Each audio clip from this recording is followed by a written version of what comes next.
చిత్రరంగంలో అవకాశాలు సంపాదించడానికి ప్రయత్నించే నటీనటులకు ఒకసారి చిత్రమైన చేదు అనుభవాలు ఎదురవుతున్నాయి.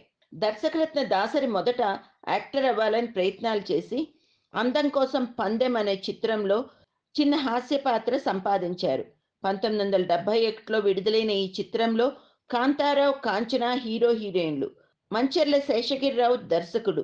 మొదటి రోజు షూటింగ్ అయిన తర్వాత లంచ్ టైంలో చోటా నటులందరికీ భోజనాలు వడ్డించారు. దాసరి నారాయణరావు కూడా వాళ్ళతో పాటు కూర్చుని భోజనం చేస్తున్నాడు. ఇంతలో సుడిగాలిలా ఒక నటుడు వచ్చాడు. అంతకుముందు వేసిన సీన్‌లో దాసరి చెప్పిన డైలాగులు ఆ నటుడు చెప్పాల్సినవట. మరి ఎవరి పొరపాటు వల్లో దాసరికి ఆ డైలాగులు రావడం, ఆయన నటించడం అంతా ఓకే అయిపోయింది.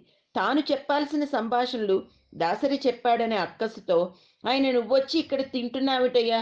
నువ్వు ఇవాళేగా వచ్చావు. వెళ్ళి ఆ జూనియర్ ఆర్టిస్ట్‌తో పాటు తిను" అని దాసరి భోజనం మధ్యలోనే లేపేశారు. ఇలాంటి అవమానం కోసమా హైదరాబాద్ నుంచి మెడ్రాస్ వచ్చింది అని దాసరి ఉక్రోషంతో అక్కడి నుంచి బయటకు వచ్చేశాడు. ఇదే మద్రాసులో 5 స్టార్ హోటల్లో భోజనం చేసే స్థాయికి ఎదగాలని మనసులోనే గట్టిగా నిర్ణయం తీసుకున్నాడు.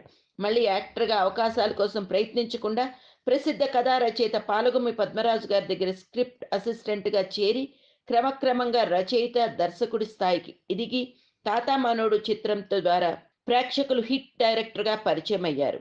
దాసరి నటనను వదిలేద్దామనుకున్నా అందరూ బలవంతం చేయడంతో 'స్వర్గం నరకం' చిత్రంలో ఆచారి అనే హాస్య పాత్ర ధరించి నటుడిగా కూడా సక్సెస్ అయ్యారు. ఆ తర్వాత నటుడిగా కూడా అన్నీ విజయాలే ఆయనకి.